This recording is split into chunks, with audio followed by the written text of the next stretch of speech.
What's going on? It's Mando Crusader, and welcome to episode 24 of Sunless Skies. Last time, we did the entirety of the story at the Well of Wonders, which was really, really fun. And today, we're going to truly start our exploration of Eleutheria, because literally all we've done is the Well of Wonders. That's all we got to in the last episode. And today we start at Catechus. So we get to see what's going on here. Before we do that, I just want to mention that if you like this content, be sure to hit that like button and subscribe. It really helps the channel out. Additionally, be sure to comments below. Just anything you want about the series. If you have any game recommendations, I take those as well. Yeah, just pretty much anything you want. So, yeah, Catechus. Let's see what's going on here at the Dome of the Rose. A temple at the top of a mountain, reached by a long pilgrim road.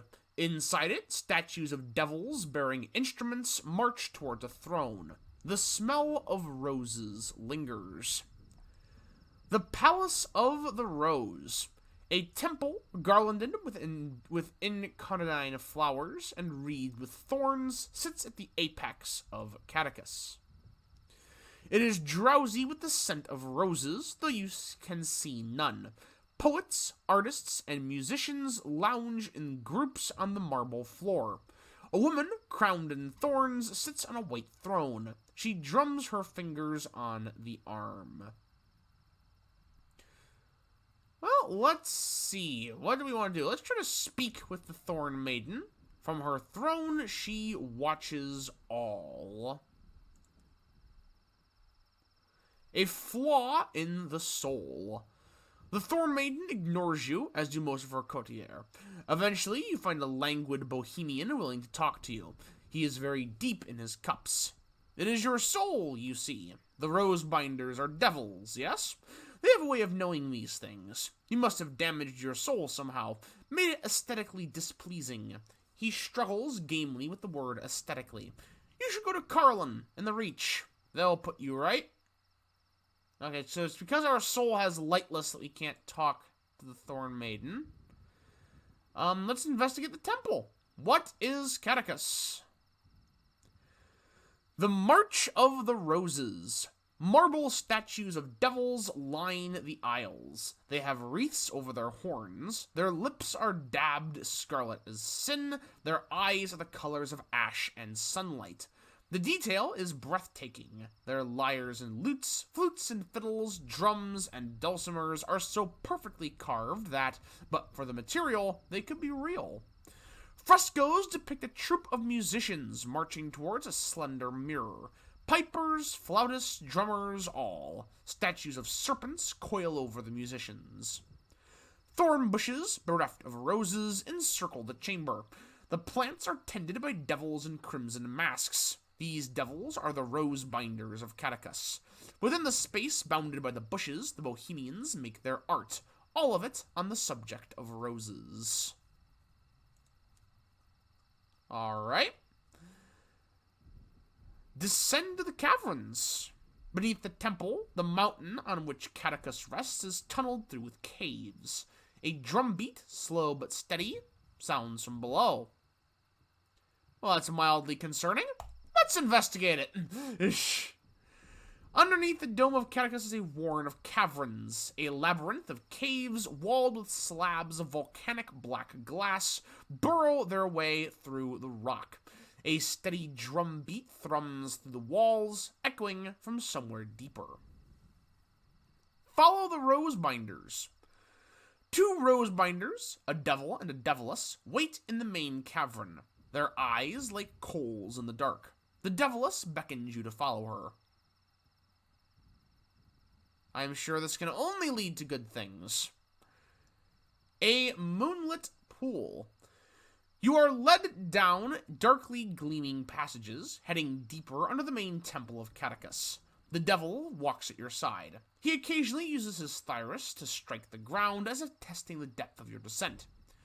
You emerge into a cavern lit by moonish light pouring through a crack in the roof. A broken temple stands before a dark pool of water. The Deviless bids you to kneel by the pool and drink.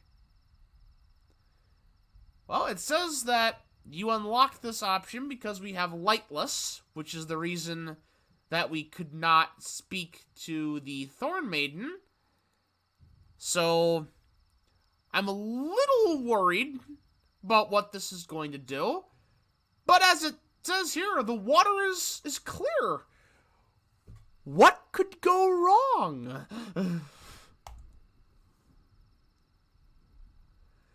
As you kneel, the Deviless places a red cloth around your eyes.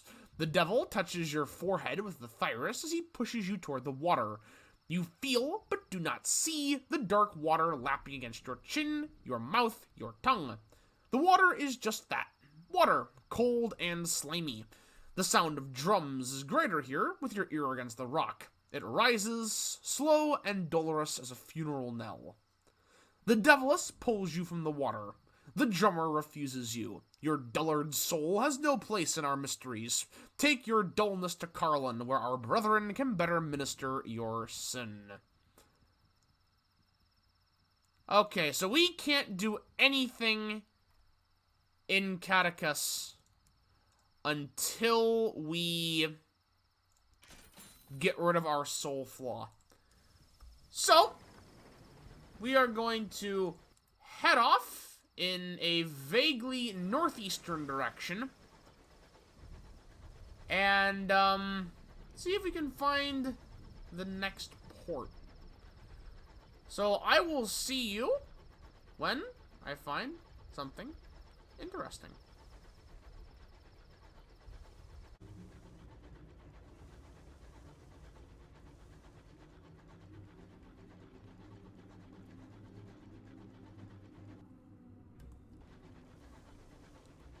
Oh. We seem to have found the Halved. This, by the way, is what a sun looks like. The Halved is the son of Eleutheria, what remains of the twin suns, as we learned last time from the Well of Wonders. And that is one of the coolest visuals in the game, by the way. And that also means that we are relatively close to the House of Rods and Chains.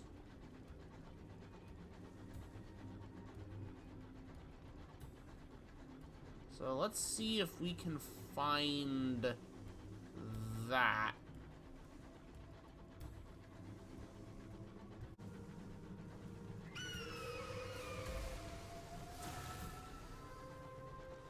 Ouch.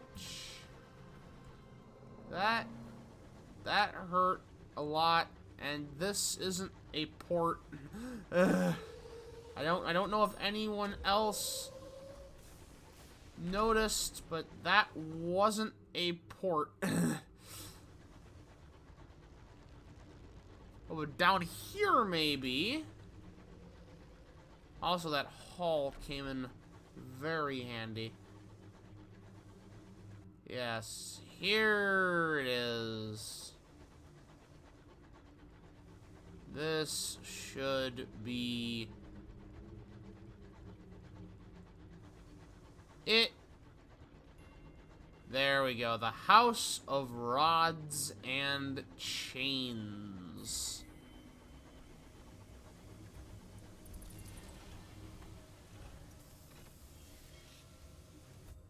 Let's see here. The Carapace. Vast, desolate, broken. Once this creature flew majestically through the heavens. Now it floats in silence, a monument to a judgment's wrath. We have two options, either the titular House of Rods and Chains, or the Spire of Inches. let's go to the house first. The air tastes of salt and rot. Up close, the carcass of this ancient crustacean resembles a battlefield.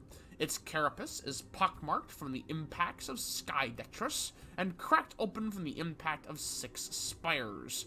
Doors of leather, rubber, chitin, scale, fur, flesh, and feather lead inside, each one of them carved and branded with a letter of the correspondence. Attempt to open the chitin door. The other doors are tightly closed or too high to reach. This one is slightly ajar. Into the house. It takes every last drop of your strength, and the chitin door fights you all the way. It is as thick as armor plating and almost as heavy. Inside, 100 rubbery men carefully ignore your arrival. Refugee Londoners you recognize, the giveaway being the hats on their tentacled faces and the yellowing copies of the Gazette under their clammy armpits. Such earnest social camouflage never helped them fit in with society back home, but it seems old habits die hard. The rubbery men have taken over this spiral-shaped atrium. They gather here to trade amber and share songs of loss and regret. Its shape gives it excellent acoustics. The songs resonate from the walls, doubling the volume and timbre of their voices. Well, let's compile a port report. The rubbery men are far from home, even for the high wilderness. Exiles from exile.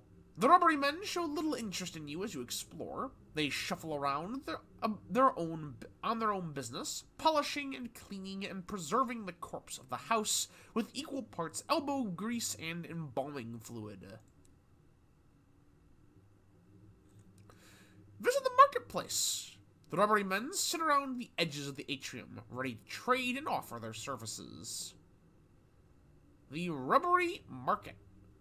Polished ivory bones carve the walls of the throat into convenient alcoves. Each has been appropriated by one or more rubbery men, squatting on Hessian mats and running stalls inspired by their time in London. They trade in amber, a naturally exuded substance of their kind, making trade more ceremonial than commercial. Let's see, we can trade for curiosities. One rubbery trader has a particularly large stall. Its wide array of goods are mostly worthless. Let's see. This rubbery trader sits on a mat strewn with oddities, baubles, novelties, trifles, curios, gewgaws, beads, baguettes, whatnots, and junk. If there are diamonds hiding in this particular rough, they are likely glass beads with pretensions of value. However, treasures have been found in the unlikeliest of collections. Let's examine the stall. The best stuff is unlikely to be on display. You have to hope so. First impressions. At first glance, there is little of note. Second and third glance confirms this. While there are some trade goods from the high wilderness itself, most of the rubbery trader's collection consists of familiar London goods of little worth. A guide to breeding heptagoats, an old permit for the Echo Bazaar, counterfeit and a poor one, nothing of any particular interest. Well, we can't trade because we don't have any amber. So let's head back to the Throne of Lamentation and attend the Lament of the Old Sun. The rubbery men are gathered. They lower their heads and raise their voices. Memories of Axial. Words without language. Pain without end. They sing of their lost home, and in waves of shared sorrow, they remember how they came to this place. They sing and remember. Silence falls, sudden and heavy. A hunched figure shuffles through the choir, and the rubbery men fall back. This is Mr. Barleycorn, or so it is called by lesser beings. Its form is indistinct between layers of gauze that wrap it. If not from head to toe, then at least from top to bottom. One rubbery dares approach, extending tribute. Golden amber. The figure takes it between clawed appendages. Tastes it, appears to approve. We have one Eleutherian mystery. Our first one. We can also offer passage to a rubbery man. Not all of them are happy here. They mumble of opportunities in Pan. All aboard! The rubbery passenger hurries to your train, fearing you might change your mind. It travels light, a newspaper, a hat, a packed lunch, squirming in a paper bag. So next time we head to Pan, we can drop him off for some money, and we can descend deeper into the house. Spiral stairs run down to the darkness. The house's arteries are the size of corridors, many of them filled with stagnant sweet water and held open with arches of bone ivory. The walls are primarily polished chitin that resembles mahogany, though years of rot and decay have left many gaps to glimpse the dried-out fat and muscles behind. We explore the drowning coils. The rubbery men here are less civilized than their topside brethren. They wear no hats and carry no newspapers. Eyes watch you from within the walls. Lost in biology. Your explorations lead through hardened sphincters that scrape your flesh. You squeeze through twisted doors designed to be opened by something entirely unlike a hand. The rooms down here are bowl-shaped, many half filled with water or unrecognizable fluid. Their doors are as likely to lead to ceilings or high up on the concave walls as anywhere convenient for you. Most are empty or piled high with rubbery waste. Oh, that's nice. Visit the Shapling Vats. Rubbery men head into the labyrinth of corridors and return with rainbows of damp amber.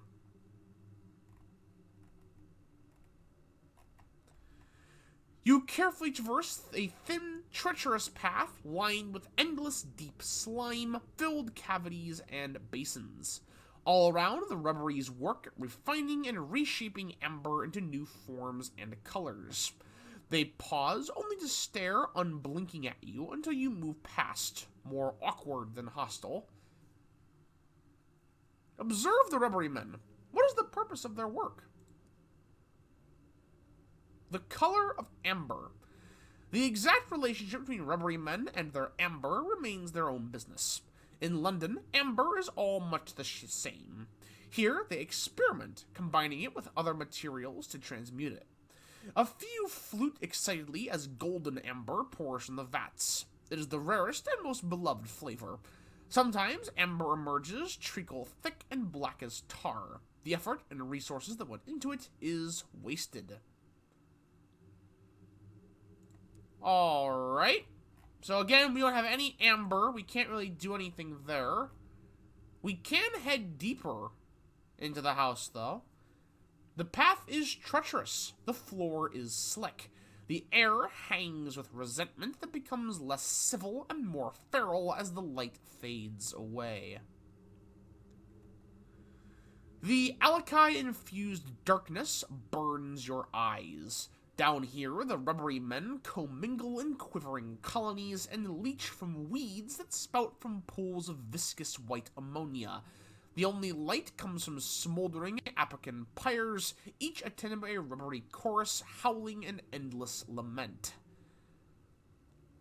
Nice. Explore the vast cavern. The feral rubberies stare at you from their nests. Rot and ammonia. The air down here is slowly melting the house's innards, collapsing lost rooms and corridors into one rank, endless cavity filled with calcified abscesses. The foul liquid regularly rises to your knees, and an itchy rash develops where it touches. Occasionally, your feet kick against chips of amber in the mire. There must be larger pieces here, but hunting for them is not a one-person job. Not one for a captain, at least. See, we don't have enough supplies to hunt for amber, so I guess we're heading back up. And we can explore the shell of the carapace. There may be something to find in the wreckage. A house of the dead. The surface is desolate. It is littered with obsidian blocks from the fallen spires. Here and there, a large piece of space debris has torn up part of the carapace and exposed the flesh below. Even that is desiccated now, as cold as any rock. None of the damage you find looks like something that could be fatal for a creature of this size. Alright. Finally, there's the ruins. Most of the spires have collapsed and crumbled.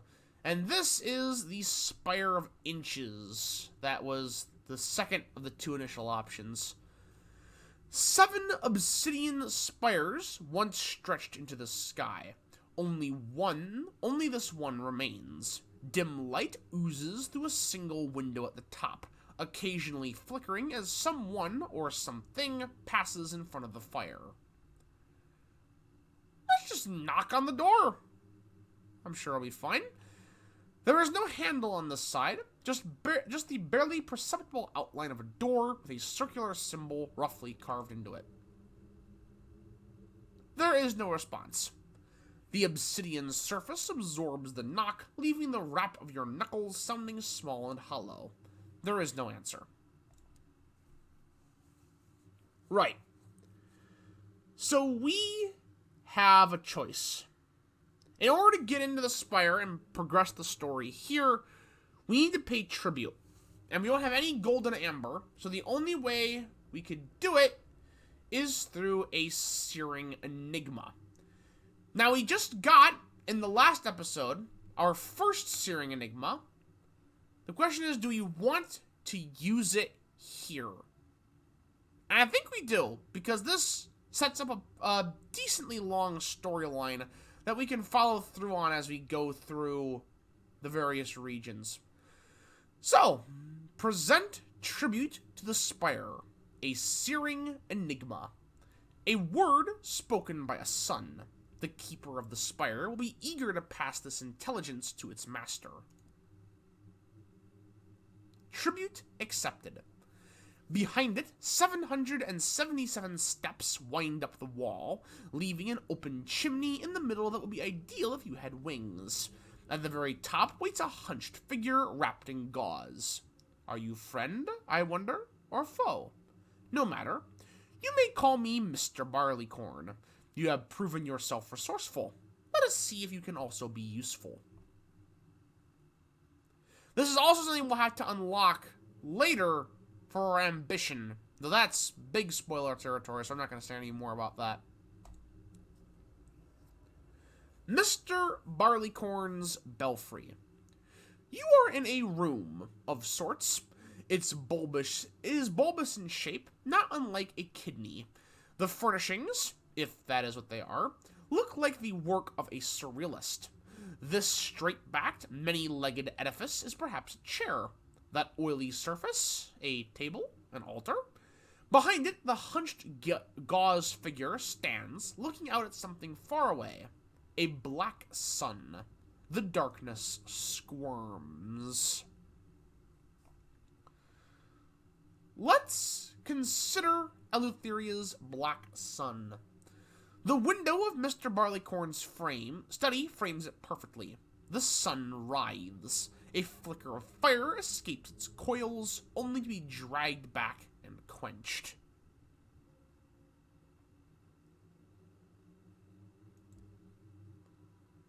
The message in the water. My lord, the Halved, wants judgment of measures and distance. Mr. Barleycorn bows to it. He knew of London. He beheld it through a wound in the world. We reached out and set his mark on those who trespassed on the wound. They became our messengers, and when they found their way to the skies, their marks led them here, to the land of do as you please. The creature examines you. Would you care for one? A mark? I have one or two left.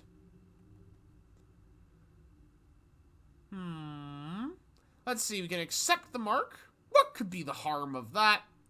Or reject the tattoo. It is said that the eye marked end up freezing at Avid Horizon, banging on its impenetrable door.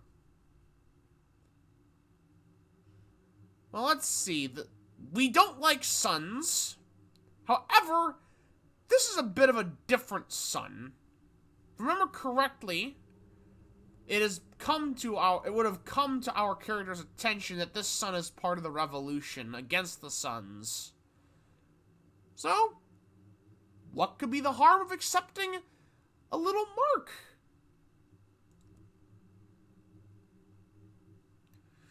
Mr. Barleycorn clamps its arm around your shoulder. For a few agonizing minutes, it feels like a hive of bees are at work on your flesh. The creature releases its grip, and the pain eases. You twist to see it, an eye embedded in your flesh. You've accepted a tattoo from Mr. Barleycorn. And we have gained a stain in our soul, so that's lovely. Ask about the rubbery men. What are they doing so far from London? Refugees and exiles.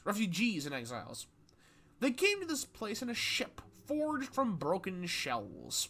They had followed your kind from the Neath. Perhaps they believed they would find their lost axial here. It is fortunate they are used to disappointment.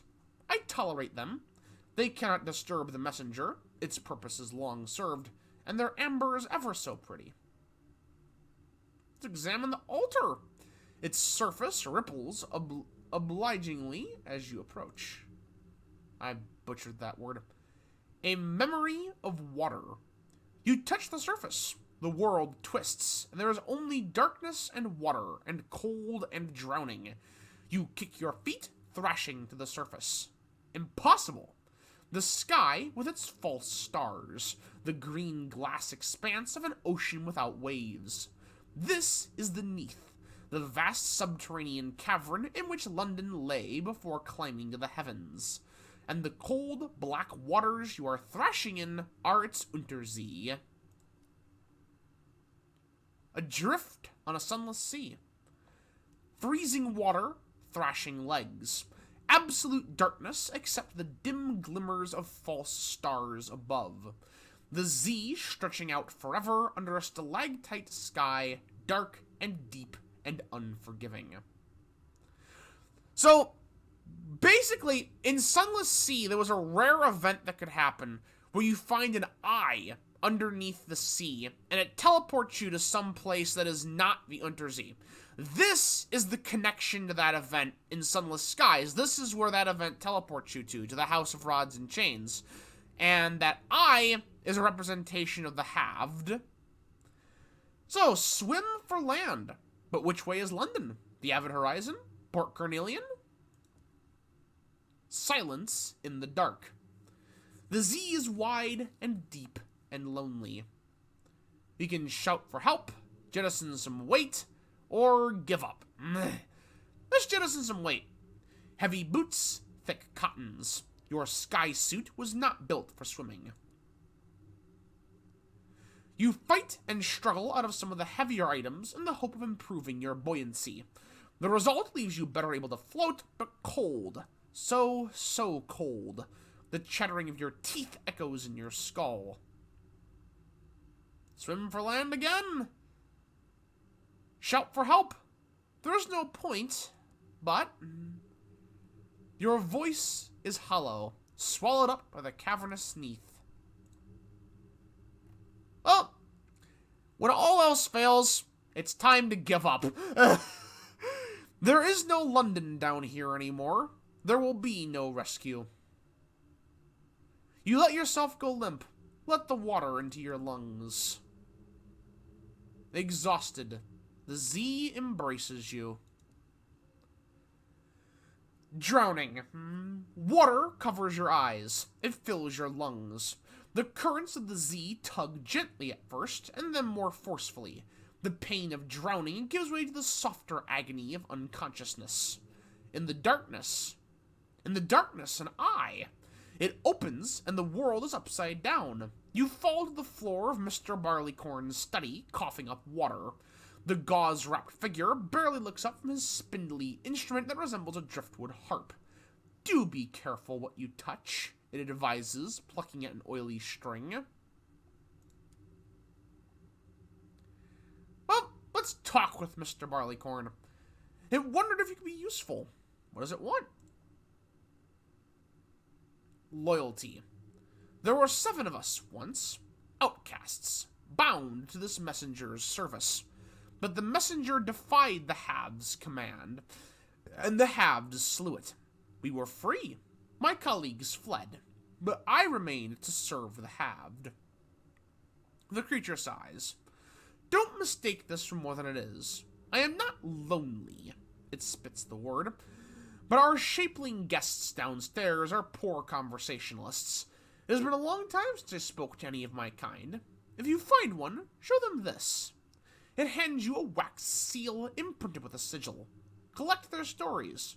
Perhaps advise them they would not resent a conversation, should the wings of fate allow. We now have the seal of Mr. Barleycorn.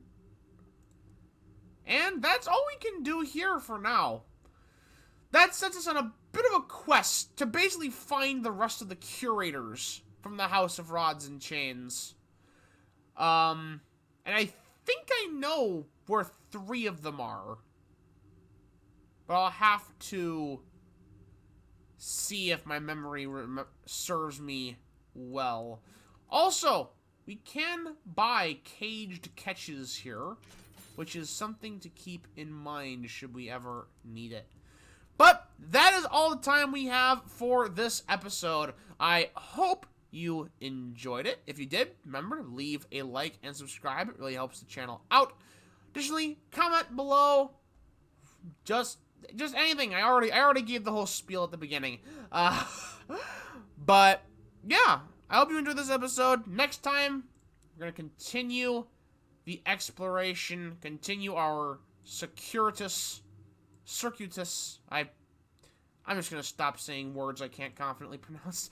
Our circular route around Eleutheria, finding all of the ports, and I hope to see you then. Have a good one.